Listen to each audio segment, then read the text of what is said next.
Tak dobrý den, srdečně vás všechny zdravím na našem Pride Business Forum webináři, který se zaměří na implementaci změny občanského zákoníku, která prošla v letošním roce a která zavádí vlastně takovou docela revoluci, nový institut v rodinném právu, institut partnerství pro stejnopohlavní páry. Mé jméno je Česlav Válek, já jsem předsedou Pride Business Fora a dnešním webinářem vás trochu budu provázet. Tato změna, o které jsem řekl, a kterou podepsal prezident republiky v dubnu letošního roku, vejde v platnost 1. ledna 2025, což už je právě dneska za 3 měsíce. Tato změna je vyústěním naší dlouholeté snahy o přijetí v České republice manželství pro všechny páry. Ostatně i vy z biznesu jste se do této snahy vehementně zapojili, když jste podepisovali dopis pro premiéra této země, aby manželství pro všechny prošlo. Takže tato změna je jakýmsi zklamáním pro nás, protože partnerství není manželstvím.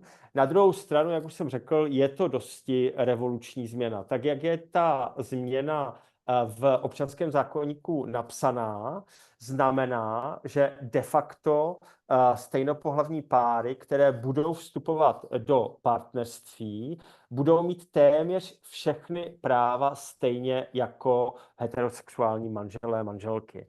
Až na jednu výjimku, a to jsou společné adopce.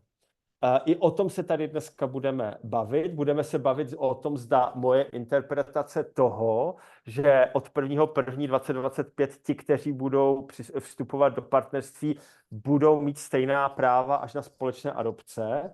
Ale budeme se tady taky na tom webináři bavit o tom, jaké implikace ta změna občanského zákoníku má na vás, zaměstnavatele. Řada z vás v průběhu minulých let měnila interní předpisy tak, aby ti, co byli v registrovaném partnerství, měli stejná práva jako ostatní lidé. Třeba dny volna na svatbu nebo pohřeb tchána, tchýně a tak dále. Naši experti nám budou dneska tedy říkat, jak se vy jako zaměstnavatelé máte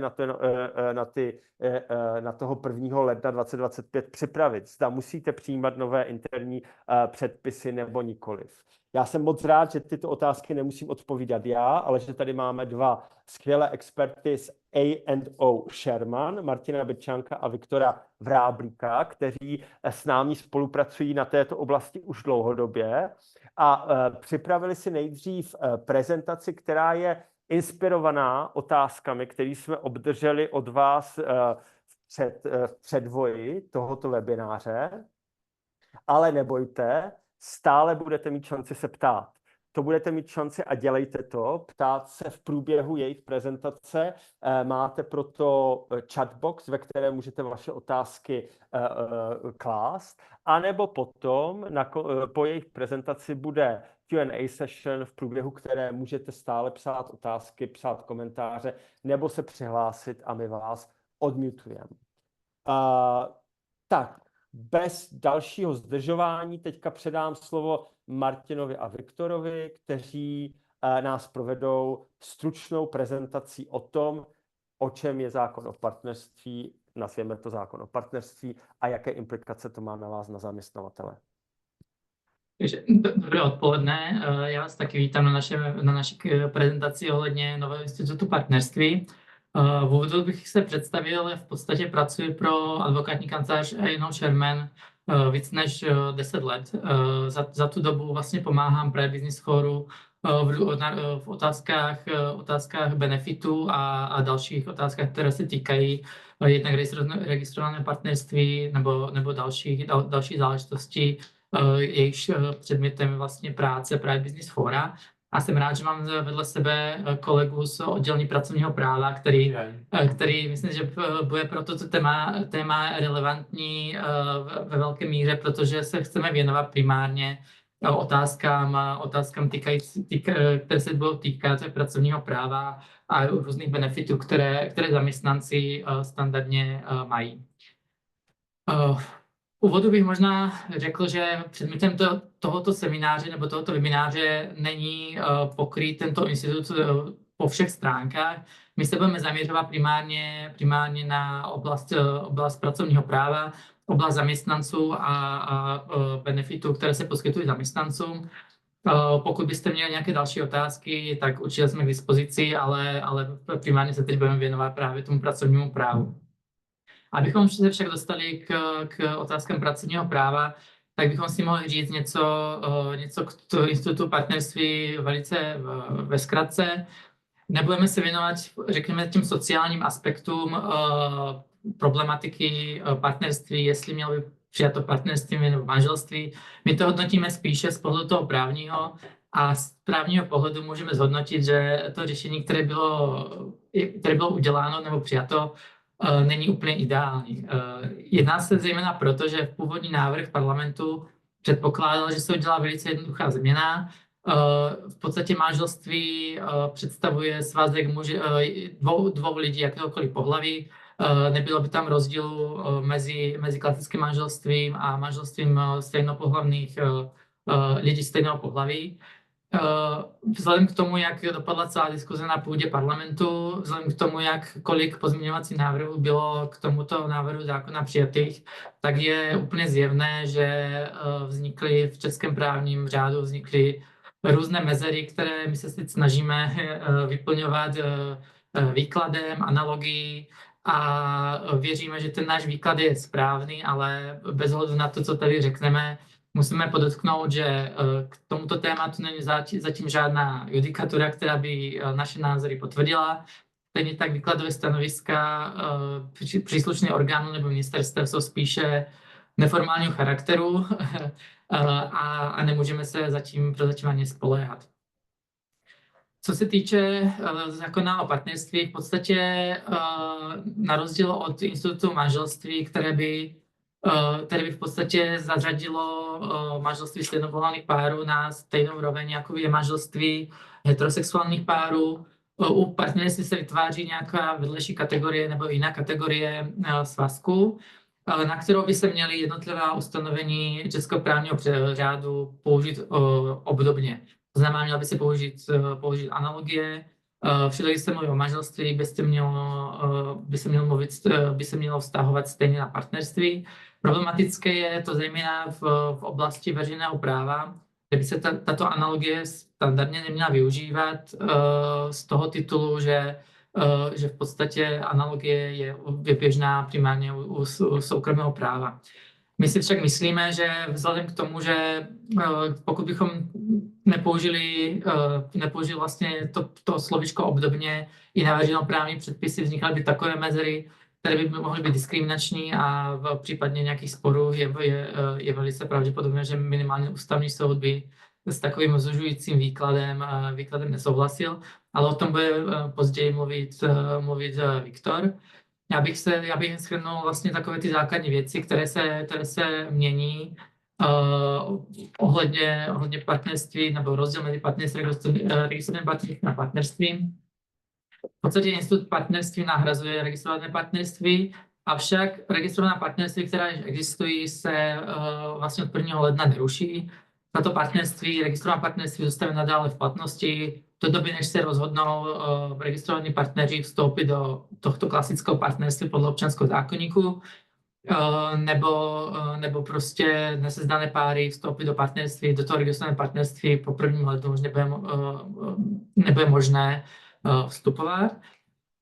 I z tohoto pohledu, že nám vznikne v praxi vedle sebe registrované partnerství a nějaké soužití, dá se říct družka stejného pohlaví. I z tohoto pohledu, a o tom budeme mluvit později, dává pořád smysl ty interní předpisy řešit a v těch interních předpisech nějaké ty práva narovnávat, protože jednak kvůli tomu, že tam vzniká paralelně několik institutů a jednak proto, že ten výklad ještě není úplně jednoznačný a nemáme k tomu judikaturu, tak nemá na to přechodné období, Teda ty předpisy doporučíme ponechat pozměněné, teda doporučíme ponechat tam ty benefity, které jsou tam teď, případně pořád nás požádat o nějakou revizi vašich předpisů a my vám navrhneme nějaké úpravy, které budou reflektovat jednak registrované partnerství, ale i to soužití.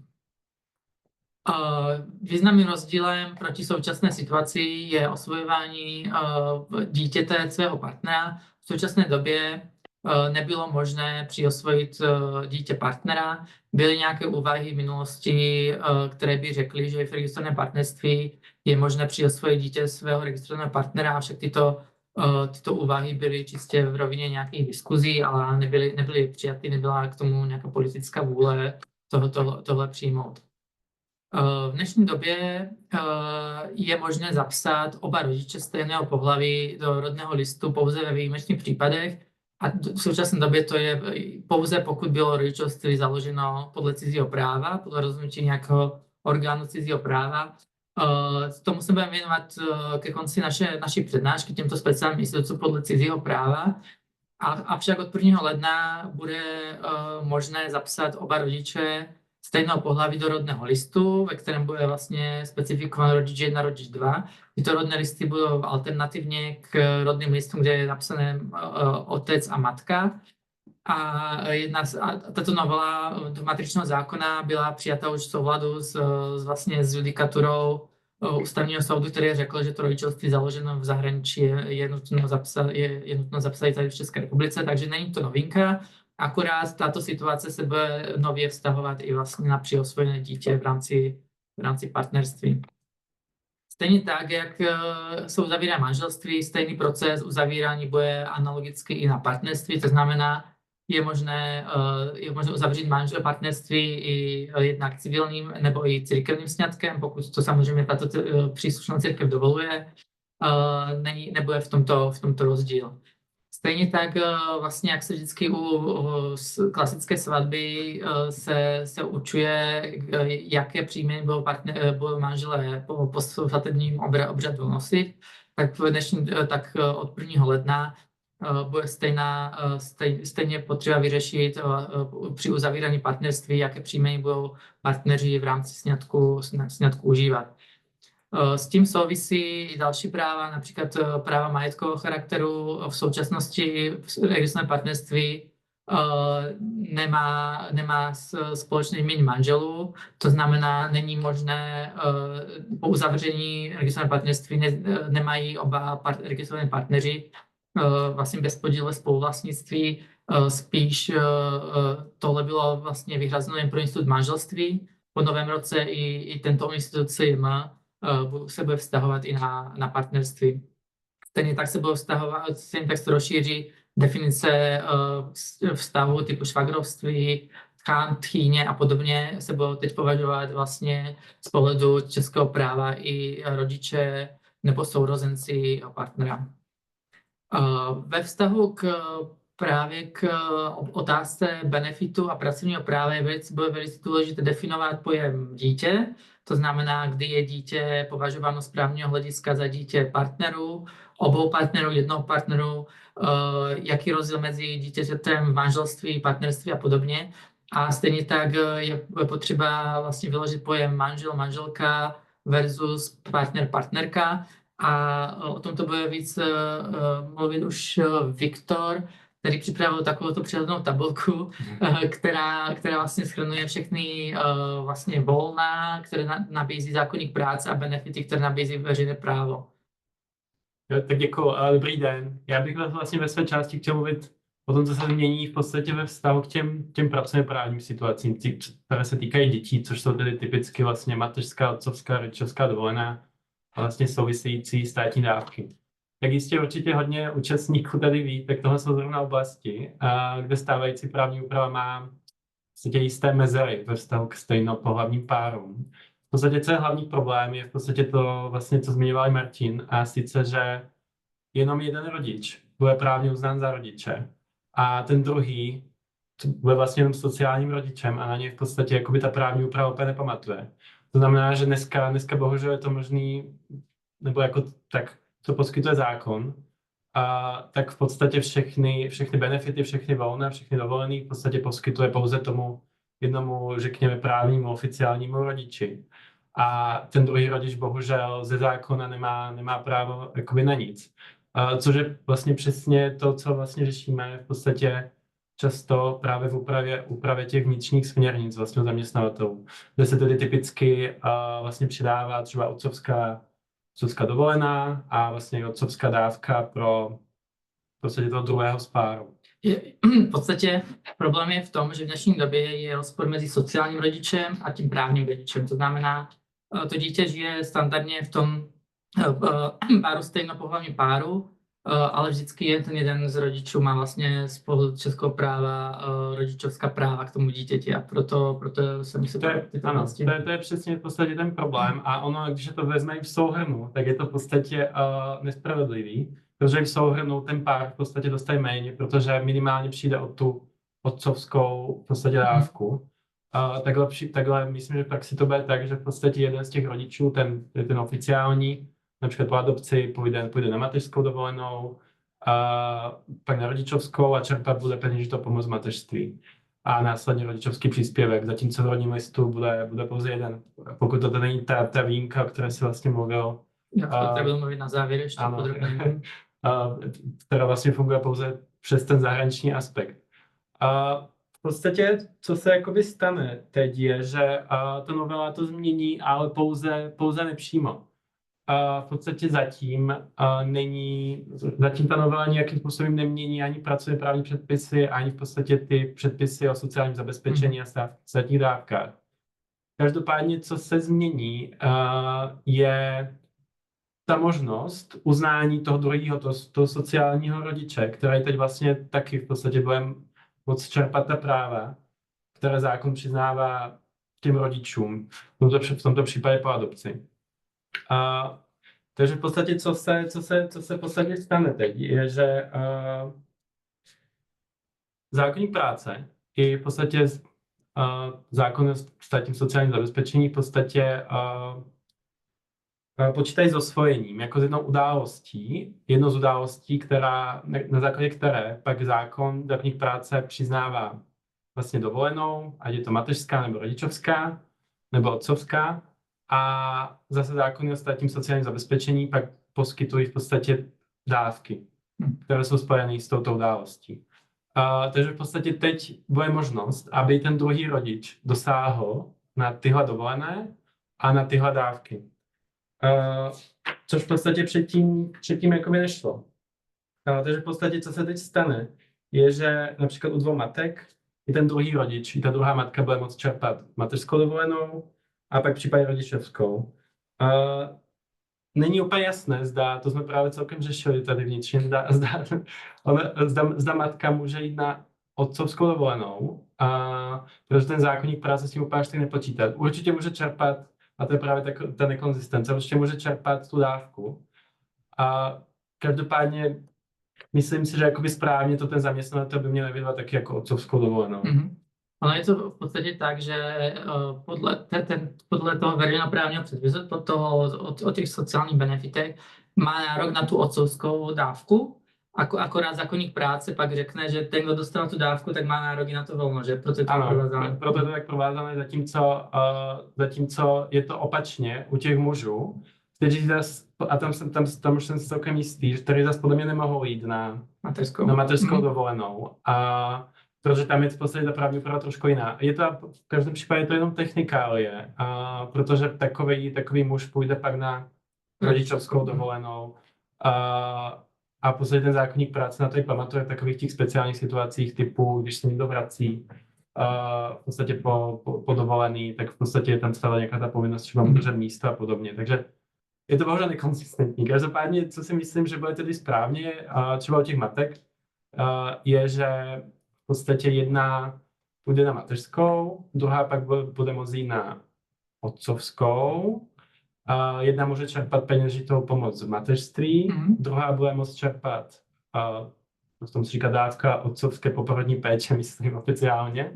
A pak jeden z rodičů, ten v podstatě, který o to dítě pečuje, pak bude čerpat rodičovský příspěvek. V rodném listě budou oba. No. Co se týče dovolených, tak oba budou moci jít v podstatě na dovolenou. No. Na rodičovskou, Na ale jen rodičovskou. jeden dostane vlastně to rodičovský příspěvek. No a tak to v podstatě jakoby funguje jakoby i dneska jakoby ke Ano. všem. V podstatě, že jakoby na tu dovolenou mohou jít oba, Mhm. ale nechodí, protože ten příspěvek Je- v podstatě Mhm. od státu bude jenom jeden. Mhm. V podstatě, že bude jenom jedna otcovská, jedna mateřská a jeden rodičovský příspěvek v rámci toho páru, v podstatě v rámci toho dítěte. Mhm. Podobně to vlastně bude fungovat do těch otců, akorát tam, jak jsem zmiňoval, tak tam v podstatě tam ta technika je, že nepůjdou na mateřskou dovolenou, ale jeden z nich půjde na otcovskou, druhý půjde rovnou na rodičovskou. Čerpat bude jeden peněžní pomoc v mateřství a druhý bude čerpat tu dávku otcovské poporodní péče a ten, který bude pak pečovat o dítě vlastně v rámci těch 3 let třeba, bude čerpat rodičovský příspěvek. Zase oba dva budou v rovném listu. Věříme, že takhle by se to mělo vykládat. Každopádně není to úplně jasné. Dostali jsme jako neoficiální informaci, myslím, v podstatě z úřadu, že jako takhle nějak by to asi mělo fungovat, ale doufáme, že tedy vlastně bude třeba nějaká odpovídající novela, třeba zákoníku práce nebo zákona o nemocenském pojištění. Myslím, každopádně Bůh ví, zase to stihne před koncem volebního období. Ono se počítá, co máme neoficiální informace, že to bude uděláno nějakým přílepkem, pravděpodobně k nějakému zákonu, protože to ministerstvo na tom ještě začalo ani pracovat a vznikne tam mezera minimálně několik měsíců, možná až let, než se ty zákony veřejnoprávní novelizují. A stejně tak zákoník práce, než se přizpůsobí. Ano, to v podstatě platí o všech věcech, kterých tady budeme mluvit. To nejsou v podstatě jenom tyhle, mého pohledu vlastně nejdůležitější, jakoby dovolené a ty odpovídající dávky, ale třeba pak i třeba ta volna, co jsou spojená s těma jakoby životníma situacemi, to trošku předbíhá na ten separátní slide. Tak přejdu dál. Pak co ještě často řešíme v podstatě v rámci těch vnitřních směrnic je, že se díváme na ošetrovné. Kde to v podstatě už dneska funguje celkem inkluzivně, takže vlastně to většinou ani neměníme. Protože už dneska v podstatě to funguje tak u toho krátkodobého klasického ošetřovného, to funguje myslím tak, že pokrývá to třeba i jiné osoby, které v podstatě žijí ve stejné domácnosti. A pokrývá to v podstatě, myslím, rodinné příslušníky registrovaných partnerů.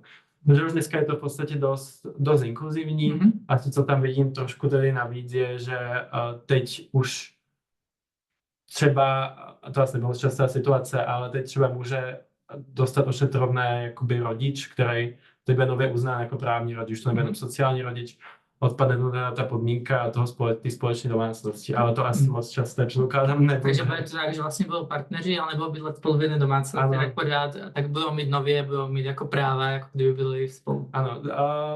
Ano, přesně tak. A v podstatě ještě, co tam tedy podle mě bude taky nové, je v podstatě to uznání těch rodinných jakoby vazeb. Aspoň já bych to tady tak vykládal, že v podstatě tam se často počítá s tím, že třeba s nějakou péčí o tchýni a podobně. Tak myslím si, že teď by se to mělo jako nově vykládat, takže třeba tu tchýni člověk bude mít i skrz toho partnera. A potom je to u toho dlouhodobého ošetrovného vlastně, kde taky jako si myslím, že teď by se to mělo vykládat. Takže trošku se to tady rozšíří, ale myslím si, že jako v praxi těch situací, jakoby, na které se rozšíří moc není. Pak často, co v podstatě řešíme, vlastně v těch úpravách těch vnitřních směrnic, jsou taková ta speciální pracovní volna podle nařízení vlády, která vlastně souvisí se specifickými životními událostmi, kdy vlastně zaměstnavatel pak musí poskytnout volno v práci tomu zaměstnanci. Typicky to bývá třeba svatba nebo úmrtí nějaké blízké osoby nebo doprovod vlastně rodinných příslušníků do nějakého zdravotnického zařízení. V podstatě tohle se taky nějakým způsobem zatím nemění, nějakým způsobem se zatím nevyvalizuje. Myslím, že tam máme taky nějakou neoficiální informaci, že asi se tady očekává, že se to změní. Tak jakoby otázka, jak to vykládat předtím, než se to jako vážně změní. A tady si myslíme, že jako v podstatě nejlepší výklad je jít podstatě ducha té novely, která sice nešikovně, ale nějakým způsobem se snaží zrovnoprávnit. V podstatě je to partnerství s manželstvím. Takže to bychom asi postupovali tak, že svatbu, třeba za účast na svatbě bychom považovali i účast na uzavření partnerství.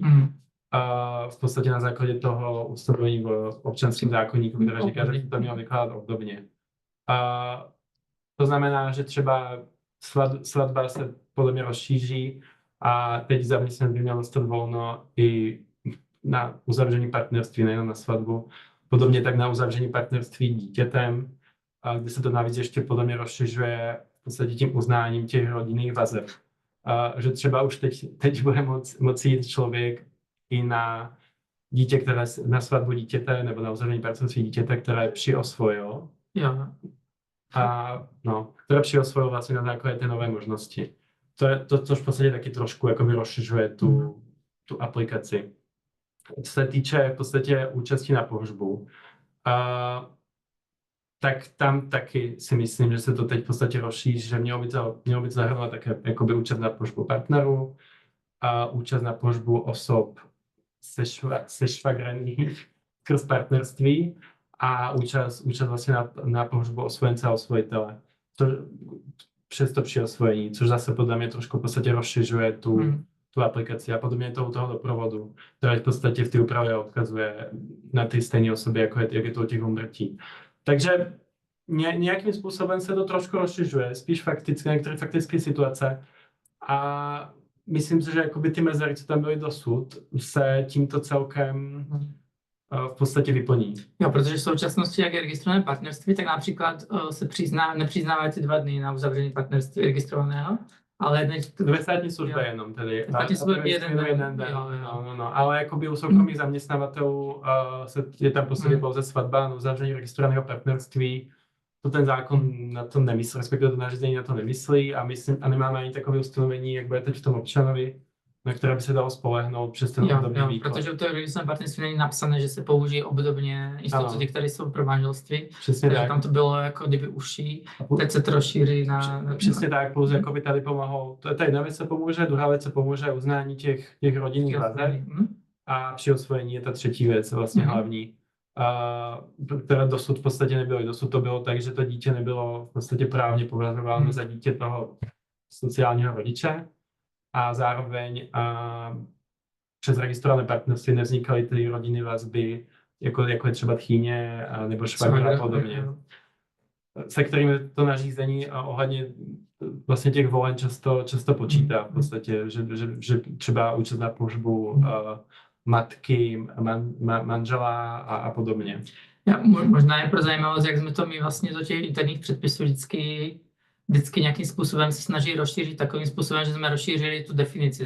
Řekli jsme, manželství rovná se manželství, registrované partnerství nebo jakékoliv partnerství uzavřené podle cizího práva. Teď tam budeme dávat to partnerství, to klasické, aby nám to pokrylo, než se všechno novelizuje, aby nám to na 100% pokrylo tu situaci, kterou teď máme v té tabulce. Přesně tak. Stejně tak to dítě jsme vždycky dávali, že dítě je prostě dítě, o které pečují zaměstnanec se svým partnerem nebo zaměstnanec sám, bez ohledu na to, jestli bylo v zahraničí adoptované, nebo bylo rodičovské právo v zahraničí, nebo vlastně stačí, že oni pečují.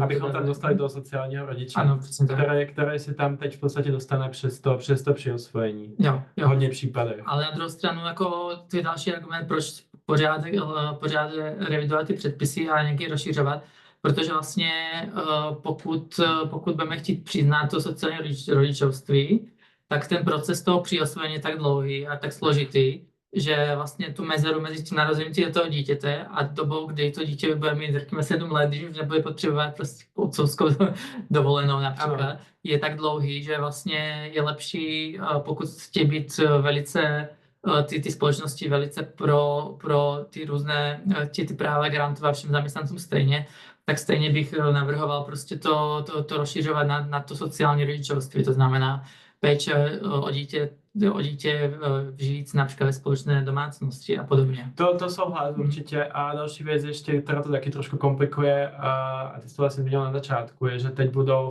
ty 2 režimy, budou ne všichni třeba to partnerství budou chtít uzavřít někteří lidi třeba zůstanou jenom v tom registrovaném partnerství. A v podstatě tam to vznikne jakási dvoukolejnost, kdy na některé lidi se vztahovat něco podle zákona bude a na třeba ty registrované partnery nebude. Takže v podstatě stále bude potřeba jako na to, jak se myslet a pokud tam ta vůle je, tak to taky jakoby napravovat tyhle situace. Takže tím se to třeba trošku ještě zkomplikuje vlastně. To je v podstatě za mě všechno, tak já ti předám slovo zpátky. Děkuji. Já bych možná, Viktor, pokryl takové ty klasické situace v rámci českého práva. Já bych teď navázal na to zvláštními situacemi, které vznikají v běžném životě, ale české právo na ně úplně nemyslí. A to zejména řešení, které teď volili stejnopohlavní páry v zahraničí. To znamená otázkou, jestli lze uznat v Česku manželství, jestli lze v Česku uznat společné osvojení a jestli lze uznat rodičovství vzniklé jinak než společným osvojením, to znamená většinou to bylo prostřednictvím surogátní matky. U toho prvního institutu tam bude spadat vlastně množství států po světě. Teď má institut manželství stejnopohlavních párů, které vyšší nebo nižší úrovně, to znamená, buď mají to manželství na úrovni klasického manželství, nebo mají něco obdobného jako registrované partnerství, nebo už teď v současnosti mají něco jako partnerství, to znamená, práva a povinnosti jsou zhruba stejné, ale akorát se to jinak jmenuje. Otázkou je, do jaké míry je možné v dnešní době uznat vlastně takovýto svazek vzniklý v zahraničí. Zákon vlastně tímto se zabývá zákon o mezinárodním právu soukromém, který však si vyžádal určitý výklad Nejvyššího ústavního soudu, protože ta ustanovení s manželstvím stejnopohlavních párů nepočítá. Je tam v podstatě paragraf, který se týká uznání registrovaného partnerství, pak je tam paragraf, který se týká uznání manželství, ale není tam nic, co by říkalo, jak se má uznat manželství, které je mezi stejnopohlavními lidmi stejného pohlaví. Naštěstí, nebo na neštěstí máme vlastně nález ústavního soudu, který řekl, že v současné době nelze uznat manželství stejnopohlavních lidí stejného pohlaví, který by měl stejnou úroveň v České republice jako manželství osob opačného pohlaví, ale je možné uznat nejvýš, jak uznává Institut pro stejnopohlavní páry, a to bylo do současné doby registrované partnerství. Od 1. ledna bude moct uznat veškeré svazky lidí stejného pohlaví, bude včetně manželství osob stejného pohlaví. Ze zahraničí bude možné uznat jako partnerství, ten nový partnerství. Argument Nejvyššího ústavního soudu byl takový, že vlastně tohle by neměl řešit soud, tím, že by ústavní soud rozhodl, že to uznává vlastně to manželství osob stejného pohlaví na stejnou úroveň jako manželství osob opačného pohlaví, tím by zasahoval do nějakých hodnotových otázek, které jsou vyhraněny pro zákonodárný sbor podle názoru ústavního soudu. A z toho důvodu nelze tomu té stížnosti, která byla podána, vyhovět. Můžeme se bavit o tom, nakolik s tímto rozhodnutím souhlasíme, nesouhlasíme. Bohužel v dnešní době podle práva není možné uznat manželství uzavřené v cizině na stejnou úroveň jako manželství uzavřené v České republice mezi lidmi opačného pohlaví. Obdobně uzavřel Nejvyšší soud otázku společného osvojení. Tam se jednalo o situaci, že vlastně adopce byla mezi registrovanými partnery v zahraničí, byli adoptovaní občané Spojených států a ti registrovaní partneři si tyto děti adoptovali společně, to znamená ne jako jednotlivec, ale jako pár. A chtěli v podstatě v České republice toto společné osvojení chtěli uznat jako klasickou společnou adopci, která je v České republice vyhraněna výlučně pro manžele. A v podstatě argumentovali tím, že vlastně ten status toho společného osvojení v zahraničí vlastně odpovídá tomu, jak se vlastně osvojí děti společně manželi. Problematické ustanovení z zákona o mezinárodním právu soukromém, které říká, že vlastně společné osvojení za uznat je, pokud toto umožňuje i české právo. A české právo říká, že toto je možné jen mezi manželi a manželství je možné jen mezi lidmi opačného pohlaví. To znamená, společné osvojení v zahraničí není možné uznat v dnešní době, ale ani po 1. lednu, po účinnosti novely občanského zákoníku nebude možné uznat jako společné osvojení. Toto plyne primárně z toho, že vlastně Ústavní soud nesouhlasil s tím, že by měl smazat to ustanovení podmiňující uznání tím, že to umožňuje český právní řád. Je samozřejmě, jak ve všem v právu, vše se může vyvíjet tak, jak nemůžeme očekávat, jak se to vyvíje v budoucnu. Je možné, že Ústavní soud tím, jak vznikne to přiosvojení v rámci nového institutu partnerství, budou další argumenty, protože vlastně ta společná adopce v zahraničí se podobá o to víc ještě tomu vztahu, kde vlastně partneři budou oba rodiče toho dítěte potom, jak si ten druhý přiosvojí to dítě svého partnera. Ty argumenty tam budou. Je otázka, nakolik bude liberálně nastaven Ústavní soud a nakolik bude vlastně otevřený tomu se touto věcí zabývat a rozhodnout ve prospěch společných adopcí v zahraničí.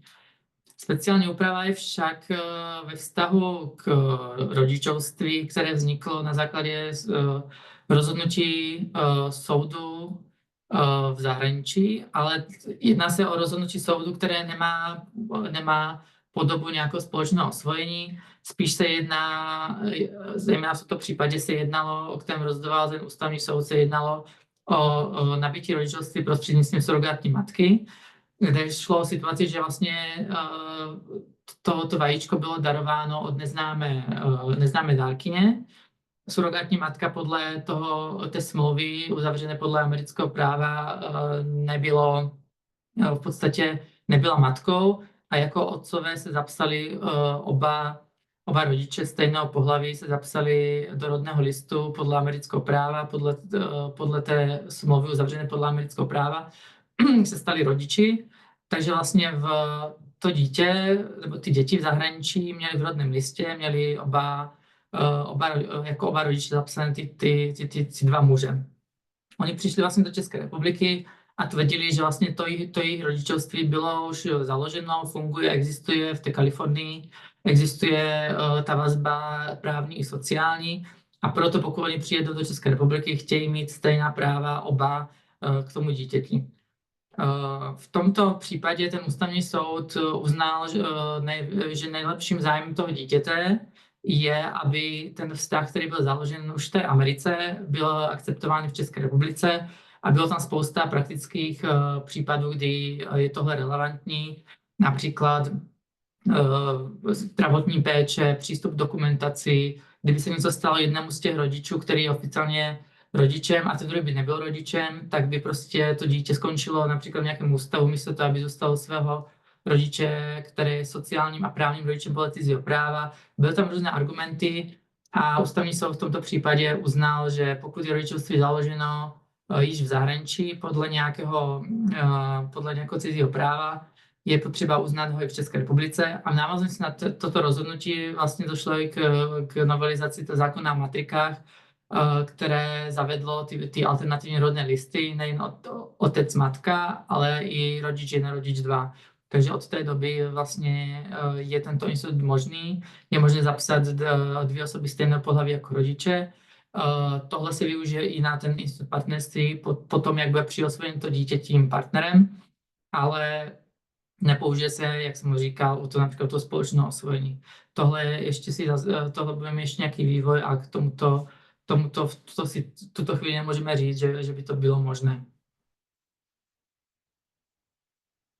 Když už jsme se bavili o té situaci toho založení toho rodičovství prostřednictvím surogátního mateřství, tak možná se vrátím k té tabulce, kterou měl Viktor a která v podstatě jako odpovídá stejné situaci, jak když si přiosvojí partner dítě svého partnera. To znamená, opět mateřská dovolená je možná u matky 1 i matky 2. U té otcovské tam máme ty křížky, ale to spíš je to tak, že jak Viktor říkal, že jde spíš o výklad, jestli ta otcovská funguje nebo ne.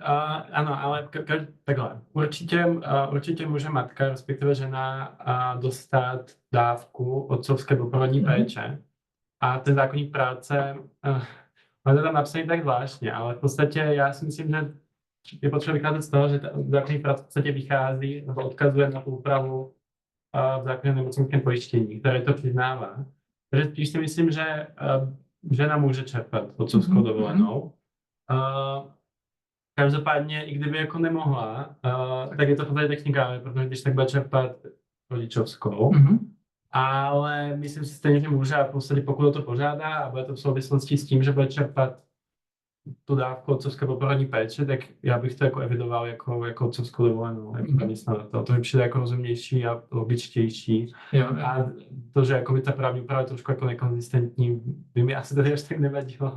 Ale radši bych to jako vyložil tak, aby to dávalo smysl. Jo, souhlasím. Ale to jako nezakazuje, akorát ten zákoník práce trošku nekonzistentně tam pracuje s pojmy zaměstnanec zaměstnankyně, s tím, že v podstatě třeba u toho otce je to zase opačně, a že třeba otec asi nemůže jakoby evidentně být na mateřské dovolené, ale zase bude na rodičovské. A nechci se v tom vůbec zamotat.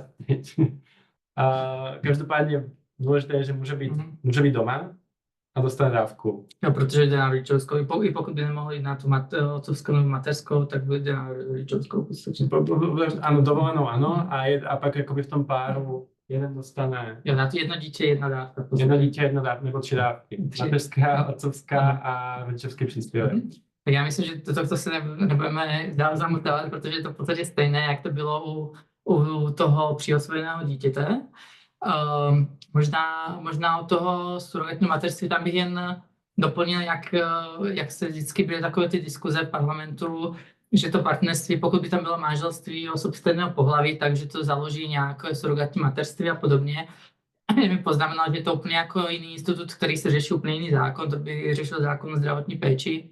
A v podstatě to vůbec nemělo nic společného s těma společnýma adopcema. Tak to je na to jen tak jako možná pro vysvětlení těch pojmů. Takže ty strachy, které jsou z toho rovného manželství, že by založili nějaká práva surrogatního mateřství, to nejsou pravdivá.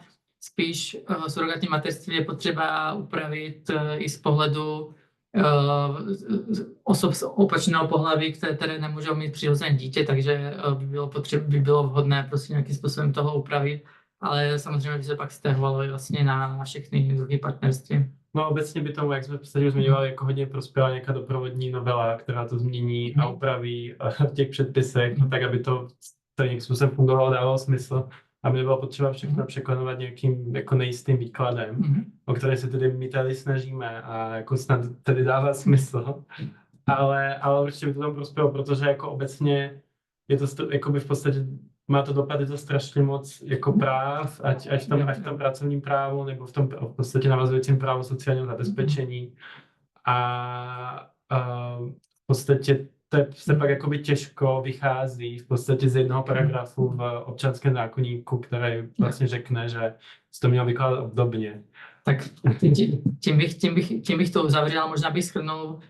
Existují v současné době mezery. Tyto mezery doporučujeme pořád vyplňovat nějakou revizi, nějakými úpravami interních předpisů. To znamená, naše práce pořád dává smysl, pokud se nás obrátíte s tím, že vlastně chcete narovnat práva svých zaměstnanců, pořád to dává smysl. Bude tam vedle sebe registrované partnerství nesezdané páry. A než bude nějaká doprovodná legislativa a výklady příslušných orgánů, tak to nadále můžeme jen doufat, že to bude takhle široce vykládat i ten příslušný úřad. A možná bych teď dal prostor pro vaše dotazy. Já myslím, že Česlav určitě nějaké dotazy obdržel. Ano, děkuji Martina, Viktore, za vaši úvodní prezentaci. Už se nám tady dotazy skupují, jenom bych chtěl všem připomenout, že můžete dotazy pokládat buď to přes ten Q&A box, nebo do chatu, anebo se můžete přihlásit ručičkou a my vás odmutujeme. A jenom předtím, než začnu číst dotazy, bych chtěl shrnout jeden závěr, který já jsem si z toho vzal nyní a jen před minulý týden, kdy jsme měli podobný webinář v angličtině, je, že nám zákonodárci z toho tady udělali pěkný chaos, řekněme to slušně, a místo toho, aby přijali něco velmi jednoduchého, což by nám nepřidělávalo práci a hlavně vám jako zaměstnavatelům, tak přijali něco, co je dosti chaotické a bude ještě vyžadovat trochu interpretace a práce. Z pohledu jsme fair, teď si na sebe beru druhou čepici, kterou nosím, tak my přijímáme samozřejmě tu širokou interpretaci. To znamená, přijímáme to, že už není třeba dalších zákonodárných úprav, protože víme, jak těžké bylo přijmout aspoň to, co se prosadilo, a jakákoliv další zákonodárná úprava, která je ve prospěch LGBTQ+ lidí v našem parlamentu rok před volbama, je téměř nemyslitelná. To znamená, že my si myslíme, že tak, jak je ten zákon přijat a napsaný, v podstatě znamená, že gay a lesbické páry, které budou vstupovat do partnerství, budou mít téměř všechny práva a povinnosti jak manželé. A pokud některý z úřadů s tím nebude souhlasit, tak doufejme, že soudy potom to interpretačně doladí, ale doufáme, že nebude nutné přijímat další zákonodární úpravu a nebude, protože bychom na to čekali kdo ví jak dlouho. Já bych ještě předtím, než položím ty otázky, ještě jednou shrnul, co se 1.1. stane. Zaměstnavatelé budou mít zaměstnance, kteří jsou v registrovaném partnerství a rozhodnou se z jakéhokoliv jejich osobního důvodu nepřecházet do partnerství a tudíž v tom registrovaném partnerství zůstanou. A všechny ty změny, které jste doteďka dělali v interních předpisech, se je budou týkat nadále. Pak budou zaměstnanci, kteří se rozhodnou vstoupit do partnerství po 1.1. a tam vy doporučujete, a to jsem si chtěl vyjasnit, vy doporučujete ještě dále měnit interní předpisy, nebo ty interní předpisy, které už zaměstnavatelé změnili, jsou aplikovatelné i pro partnery? To je jako moc dobrá otázka, protože vlastně jsme se o tom bavili ještě před seminářem.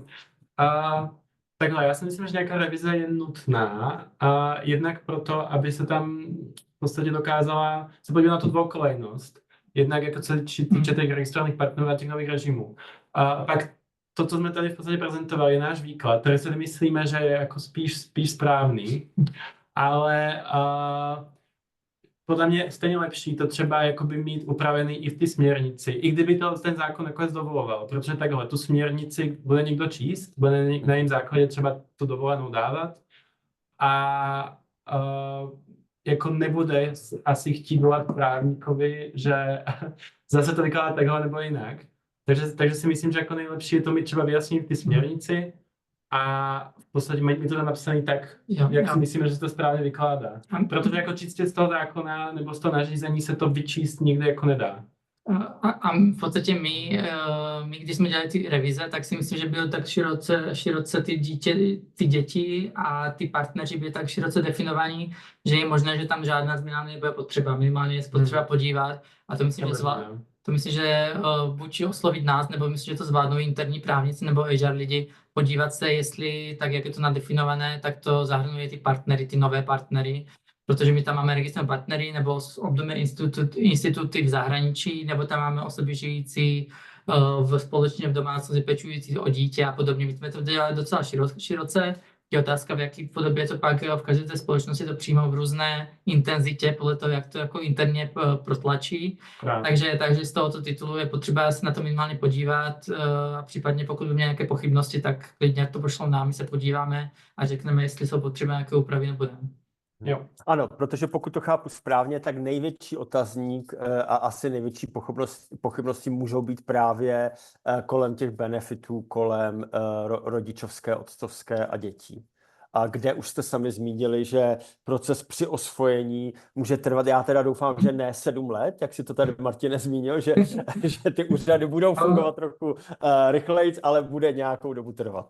Ano, já to v podstatě ještě možná jenom zmíním, jsme taky se o tom bavili teď před chvíli, ještě před seminářem. Ano, osvojení může nějakou dobu trvat, ale v podstatě ten nárok třeba na tu dovolenou nebo na ty benefity od státu v podstatě může vzniknout už dřív a může vzniknout už v podstatě v té péči před osvojením. Což v podstatě bývá taky někdy, že v podstatě se rozběhne ten proces osvojení a ještě předtím v podstatě to se říká, že péče před osvojením. Ten soud prostě svěří to dítě do péče těch budoucích adoptivních rodičů nebo budoucích adoptivních rodiče ještě předtím, než to osvojení je finální. To znamená, že už v tom momentu, jak to on dá do té péče, jak to řízení bude určitě rychlejší než samotné osvojení, protože u osvojení tam ztrácí rodičovská práva ty původní rodiče, je to složitější proces, ale už u toho takového toho předběžného svěření do péče už tam vznikají nároky podle těch veřejnoprávních předpisů na zákoníku práce. Které v podstatě na to odkazuje. Takže toto by mohlo pomoct, ale stejně tam vznikne mezera, protože nejdřív osvojit jedním partnerem a pak prostě ten druhý, tak tam určitě vznikne nějaká mezera, ne 7 let možná míň, ale vznikne tam a proto je lepší to pokrýt. No otázka, jak na to bude reagovat v podstatě praxe, jakoby ta adopční, jakoby, a tam myslím, že by na to určitě reagovat měla, aby to v podstatě fungovalo nějak rychleji třeba nebo podobně. Ano, to se teprve ukáže a bude to nějakou dobu trvat. Tak, pojďme na ty otázky. První 2 otázky, které tady mám, tak se netýkají úplně sensu stricto pracovního práva, ale stejně je položím. V Q&A boxu máme otázku, jestli bude možnost zapsaní obou rodičů do rodného listu a jestli ta možnost se bude týkat pouze případu při osvojení dítěte partnera, nebo to bude možné i hned po narození dítěte. Například ve vztahu 2 žen, kdy jedna dítě porodí, může být druhá partnerka hned brána jako rodič. Bude to možné, když bude při osvojení, až po osvojení, protože to rodičovské právo podle českého práva vznikne až s tím osvojením. A nebo druhý případ je, když, jak jsem to říkal, to surogátního rodičovství ze zahraničí. To jsou jen dvě situace, o kterých to jde. Pokud to bude sociální rodič, že vlastně 2 ženy budou mít dítě, to dítě bude například jedna bude biologickou matkou, ta druhá musí počkat na to, než proběhne celé to osvojení, až pak zapíše matrika jako rodiče. Ale bude to možné, ty rodné listy s tím počítají, ty alternativní rodné listy, tam jsou 2 alternativy. Ano, ale ty ženy musí projít tím procesem při osvojení. Tak, ne těch 7 let, tady nebudeme strašit, ale musí přijít tím procesem. To znamená, hned po narození dítěte nebudou obě matky zapsány do rodného listu. Ano. Nejde to prohlášením, jak u rodičů opačné polovy. Ano. Děkuji. Druhá otázka v chatboxu. Nevíte náhodou, bude partnerství fungovat i pro cizince v případě, kdy oba partneři mají trvalý pobyt v České republice, ale občanství mají mimo ČR? Tohle je taky v podstatě souvisí to s tím, že kdyby to bylo klasické manželství, tak je to úplně jednoznačné, protože ta práva povinnosti byla stejná a jak víme, v Česku lze uzavírat manželství jako i cizinců. Cizinci můžou přijet do Prahy a uzavřít si na staroměstské radnici svatbu. My věříme, že se to bude vykládat úplně stejně i u partnerství, protože to je zrovna oblast uzavírání a podmínky uzavření a podobně je zrovna ta oblast, která se použije obdobně. To znamená, věříme, že cizinci můžou uzavřít partnerství, i když nemají občanství v České republice. Ano. Přesně takovou interpretaci přijímáme, širokou. To se nám líbí. A zase vyzývám tady všechny zúčastněné, aby se dotazovali. Zatím nemáme další otázky, ale pokud máte nějaké otázky, které vás napadají, využijte té možnosti se ptát našich skvělých odborníků z A&O Sherman. Můžete to dělat buď to přes Q&A box, nebo přes chat box, nebo zvednutím ruky a my vás odmutujeme. Já možná se vrátím k otázkám, které jsme dostali před samotným webinářem od lidí, kteří se připravovali na ten webinář. Zase jedna otázka, která možná neúplně souvisí s oblastí pracovního práva, ale je zajímavá. Zda změna z registrovaného partnerství na partnerství proběhne automaticky, anebo ten registrovaný pár musí aktivně něco udělat.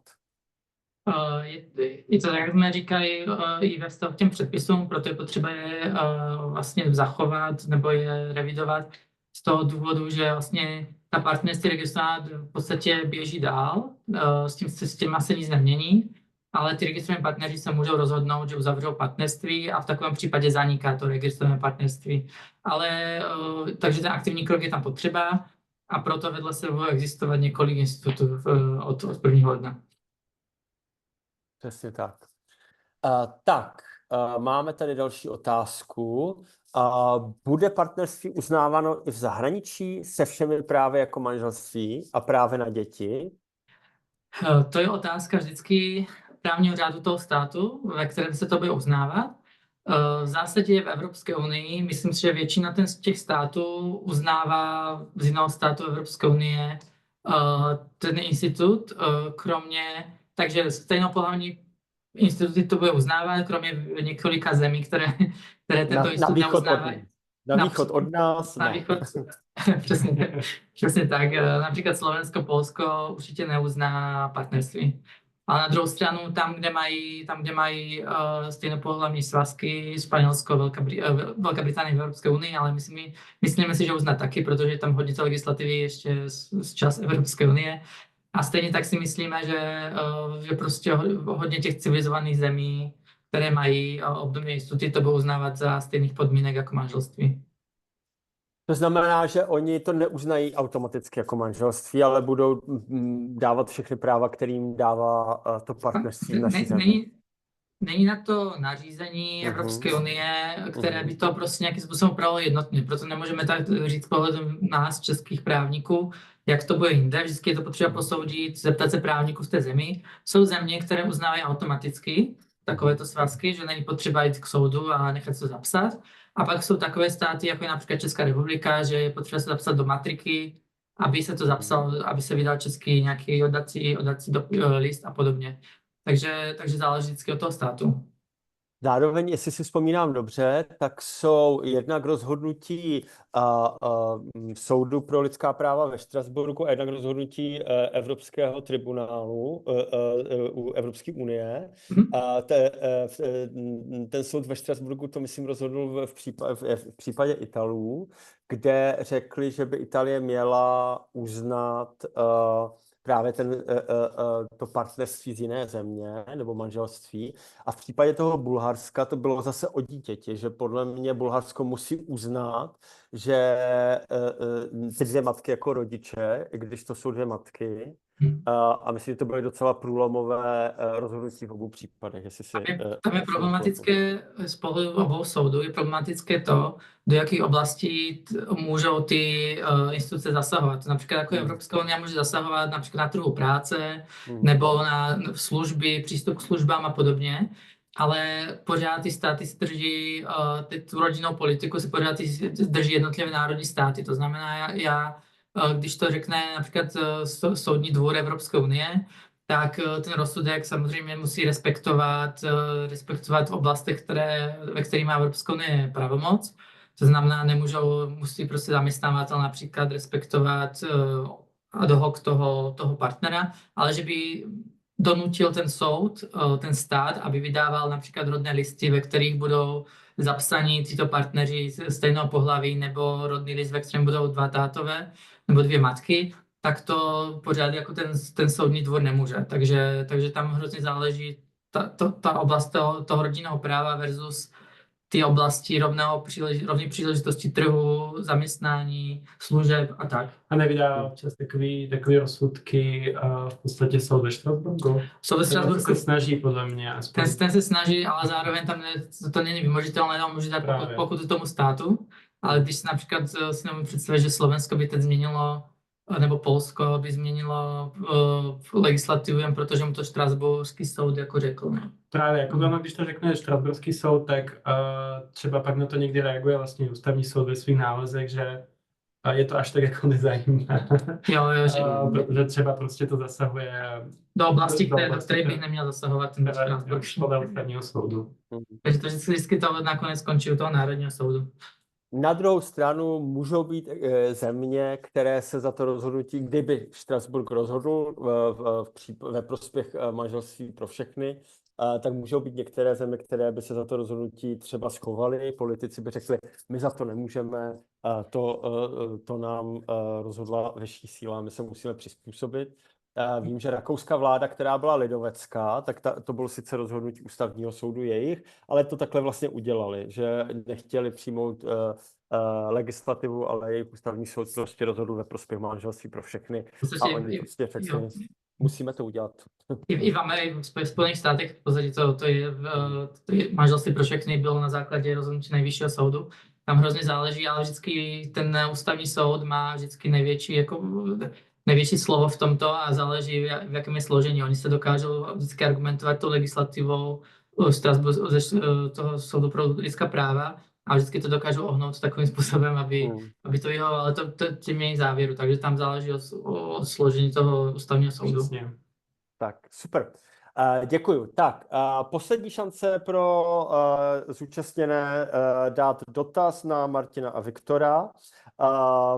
Buď to můžete udělat prostřednictvím Q&A boxu, nebo prostřednictvím chatboxu, nebo můžete zvednout tady ruku, ikonu ruky a my bychom vás případně odmutovali a můžete to položit orálně, tu otázku. Já jenom řeknu, že tento webinář je nahrávaný, takže nahrávku obdržíte v mailu. Zároveň budeme chtít připravit nějaký takový one-pager pro členstvo Pride Business Fora, ve kterém se budeme snažit v tom chaosu, ve kterém nás zákonodárci nechali, najít nějaký pořádek a budeme najít nějaké doporučení, jak se zaměstnavatelé mají po 1.1.2025 chovat, ale jedno z doporučení je jasné. Podívejte se na vaše interní předpisy, zrevidujte je, a pokud budete mít nějaké pochybnosti, tak se na nás vždy můžete obrátit, buď to na Martina s Viktorem, nebo na Pride Business Forum a my vaše dotazy zprostředkujeme. Nevidím žádné dotazy, nevidím žádné ruce, tak já bych vám chtěl poděkovat, Martine s Viktorem, za váš čas, za vaše znalosti, že jste byli ochotní to s náma sdílet. Vám všem děkuji, že jste se dnešního webináře zúčastnili. Zůstaňte nám věrní, máme další webináře hned za pár týdnů, takže sledujte naše webové stránky, naše sociální sítě, naše newslettery a buďte s námi i do budoucna. Díky moc a přeji hezké odpoledne. Děkujeme. Taky děkujeme, hezké odpoledne.